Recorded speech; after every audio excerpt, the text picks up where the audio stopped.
Greenland મુદ્દે ફ્રાન્સના રાષ્ટ્રપતિ Macron America પર વર્ષા આયાત જકાતના ડર સામે ફ્રાન્સ અડગ. દાવોસ ખાતે આયોજિત વિશ્વ આર્થિક મંચના શિખર સંમેલનમાં ફ્રાન્સના રાષ્ટ્રપતિ ઇમેન્યુઅલ મેક્રોને અમેરિકાની આર્થિક નીતિઓ સામે આકરા પ્રહારો કરતા વૈશ્વિક મંચ પરથી ગંભીર ચેતવણી આપી છે. ગ્રીનલેન્ડ મુદ્દે અમેરિકા દ્વારા લાદવામાં આવેલી આયાત જકાત ટેરિફ અને દબાણની રાજનીતિના સંદર્ભમાં મેક્રોને સ્પષ્ટ કર્યું હતું કે ફ્રાન્સ અને યુરોપ દાદાગીરી સામે ઝૂકવાને બદલે પરસ્પર આદર અને વધુ પ્રાધાન્ય આપે છે. તેમણે ભારપૂર્વક જણાવ્યું હતું કે આંતરરાષ્ટ્રીય સંબંધોમાં કોઈપણ દેશની ક્રૂરતા કે જો હુકમીને સ્થાન ન હોવું જોઈએ, પરંતુ તમામ પ્રક્રિયાઓ કાયદાના શાસન હેઠળ થવી જોઈએ. રાષ્ટ્રપતિ મેક્રોને ગ્રીનલેન્ડના સાર્વભૌમત્વનું સમર્થન કરતા જણાવ્યું હતું કે લોકશાહી મૂલ્યો અને આંતરરાષ્ટ્રીય સંધિઓનું સન્માન કરવું તે દરેક રાષ્ટ્રની પ્રાથમિક ફરજ છે.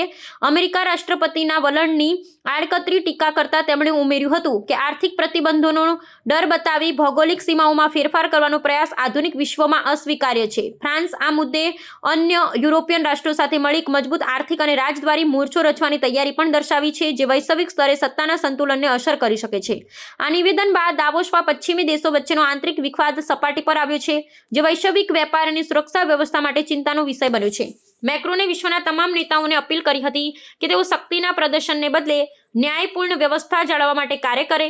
ફ્રાન્સના કડક વલણને કારણે આગામી સમયમાં યુરોપ અને અમેરિકા વચ્ચેના વ્યાપારી સંબંધોમાં વધુ ગરમાવો આવવાની શક્યતા છે, જેની સીધી અસર આંતરરાષ્ટ્રીય શેરબજાર અને મુત્સદ્દીગીરી પર જોવા મળી શકે છે.